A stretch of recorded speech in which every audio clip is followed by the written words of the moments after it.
Pendengar dan pemirsa RRI Net, saat ini saya Mei Motorbongs berada di Desa Selayar, Kecamatan Manyeo, Kabupaten Maluku Tenggara. Kali ini di News Feature kita akan mendatangi tempat pembuatan teri asap yang menjadi salah satu produk khas dari Desa Selayar ini sendiri. Karena Desa Selayar ini adalah desa pesisir pantai, maka kali ini kami akan mengajak Anda untuk berbincang bersama dengan salah satu perwakilan dari ibu-ibu pelaku UMKM teri asap ini sendiri. Kita langsung bersama Ibu Yanti yang nantinya akan menjelaskan seperti apa sih teri asap dari Desa Selayar ini. Halo Ibu Yanti, silahkan bergabung. Apa kabar? Baik. Baik. Kali ini kita di Desa Selayar. Ini adalah salah satu produk khas dari Desa Selayar, Selayar Food ya, yaitu teri asap. Nah Ibu Yanti, ini kira-kira awalnya seperti apa sih sampai ada teri asap ini sendiri? Iya. Jadi ide kami sampai ada teri asap ini karena Selayar ini kebetulan setiap musim panen yang salah satu ikan yang terhasil terbanyak di Selayar itu adalah ikan puri. Selain ikan puri ada ikan momar, ikan komo. Jadi yang ketong ambil kesimpulan bahwa sebaiknya puri karena ketika itu sangat banyak, perusahaan kan kadang menerima tetapi dia bilang tampung dulu, terus harganya juga menurun. Terus selama ini juga kalau seperti itu kan kita olahan dalam jemur di matahari, tetapi kita berpikir ide apa lagi selain matahari yang praktis langsung dimakan tanpa mengurangi kadar gizinya. Jadi ibu-ibu ini awalnya dengan manual, mereka mencoba dengan asapan sederhana, lalu idenya mengasap puri ini dengan berbagai eksperimen dari menggunakan berbagai macam hal, akhirnya muncullah satu kesimpulan bahwa oh ternyata kita mengeringkannya pakai batok kelapa seperti yang dilihat sana, pakai batok kelapa, lalu jadilah teri asap ini. Supaya maksudnya ini intinya gini, kita mau apa yang kita produksikan dari ketemu alam ini dia tidak terbuang sia-sia. Jadi dia selain untuk pengeringan matahari, boleh juga dengan seperti ini. Jadi kami punya perekonomian rumah tangga di Desa Selayar ini, selain bapak-bapak dan bapak-bapak pergi pancing, ibu-ibu ke pasar, kami yang tidak ke pasar pun bisa menjalankan itu melalui metode seperti ini. Oke, jadi memang pelaku UMKM-nya lebih banyak merekrut ibu-ibu ya yang di rumah ya. Nah, Bu Yanti, ini saya lihat di sini sudah ada semacam oven ya, ada dua di sini. Ini kira-kira swadaya ibu-ibu ini sendiri atau ada bantuan dari pihak lain? Iya. Kebetulan kan kami selalu didampingi oleh Rumah BUMN Telkomsel Maluku Tenggara, yaitu Ibu Vivi yang selalu mendampingi kami, sehingga awalnya mereka melihat oh ternyata yang kita manual tadi agak susah, jadi mereka bantu alat. Mereka bantu alat awalnya dari BUMN, terus banyak lagi yang melirik. Selain itu ada PLN, karena BUMN jadi PLN ada di dalam. Lalu PLN lihat, terus perikanan pun lihat, akhirnya ada 3 alat yang dibantu. Salah satunya BUMN, terus ada yang dari PLN, sama ada dari Politeknik. Oke, berarti memang usaha ini sudah mulai bukan hanya dari ibu-ibu sendiri, tapi sudah mulai didukung oleh BUMN, juga dari lembaga pendidikan pastinya ya, dari Politek Perikanan.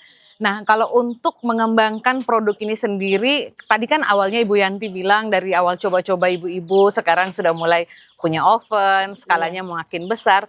Kira-kira ada tidak sih pendampingan dari pihak-pihak seperti kayak Politeknik Perikanan tadi, mungkin untuk lebih rasanya mungkin lebih bervariasi atau seperti apa gitu, ada nggak? Ada. Jadi Politeknik itu sudah pernah melakukan pendampingan dengan kami, edukasi. Jadi mereka mencoba untuk bagaimana dengan rasa yang biasa dulu, original dulu. Ke depan mereka akan ajar kami dengan olahan. Ada campuran misalnya pedis atau yang lainnya. Jadi memang ada.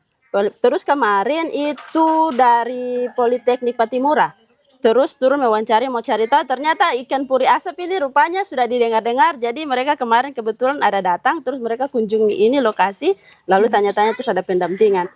Selain itu Disperindak juga sudah, terus Dinas Perikanan juga sudah, dan kami punya ini, hasil produk ini juga sudah dikirim untuk menguji dia punya gizi dan dia punya kebersihan. Karena saya sendiri yang mengikuti kemarin di Dinas Kesehatan, dan produknya sudah dikirim. Nah Ibu Yanti, ini kira-kira sudah berapa lama sih UMKM ini berdiri? Kami baru, karena dari awalnya itu pembimbingan dari 2023, tapi pas kami mulai produk itu awal mulai bahasanya Vivi Trial and Error, kebetulan dia datang itu awalnya 2024, jadi dia mulai launching sampai mendapat bantuan.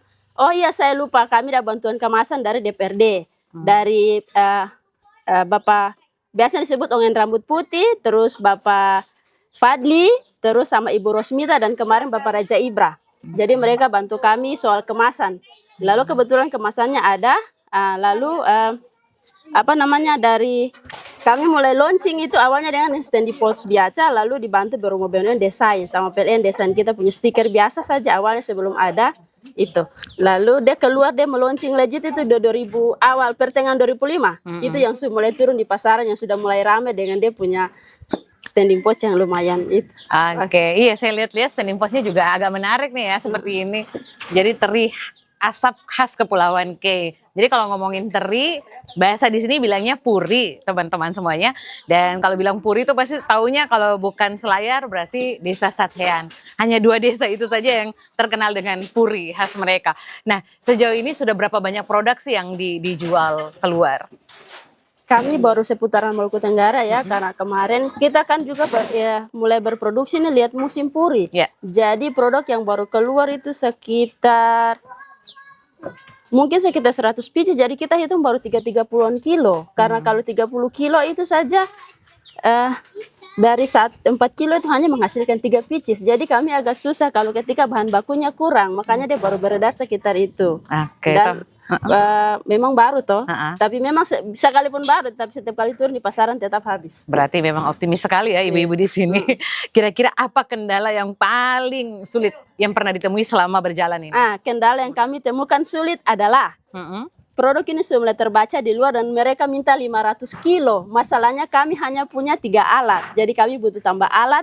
Sama modal ikan juga masih mahal. Ikan puri itu mahal, sampai 1 juta lebih. Ya. Dan kalau kita produk 500, bayangkan deh kalau satu blong 500.000, 1 juta lebih, 1.200.000. Lalu kita butuh 500 kilo, bukan 500 pieces, 500 kilo. Untuk kendala di situ untuk kita kejar waktu dalam singkat ini. Jadi memang sudah ada pesanan pesan 500 kilo. 500 kilo, bukan 500 pieces. Bukan 500 kilo. 500 kilo karena ya. 3-4 pieces itu 1 kilo. Wow, itu coba dikali saja. Kira-kira seberapa banyaknya itu. Nah, pendengaran pemirsa RRI.net, kita berada di Desa Selayar yang memproduksi teri asap menjadi salah satu oleh-oleh khas dari Kepulauan K. Ibu Yanti juga tadi sudah menjelaskan panjang lebar terkait dengan seperti apa awal mula dibangunnya UMKM ini dengan swadaya ibu-ibu dan motivasi yang mereka dapatkan dari pekerjaan, mengerjakan sesuatu dari rumah yang juga bisa menghasilkan nilai ekonomi. Ibu Yanti, terima kasih untuk waktunya ya. Sukses selalu untuk UMKM Selayar Food ini. Semoga makin sukses ke depannya. Dan pendengaran pemirsa RRI.net, terima kasih telah menyaksikan News Feature edisi kali ini. Saya Mei Materbongs pamit undur diri. Sampai jumpa di edisi mendatang.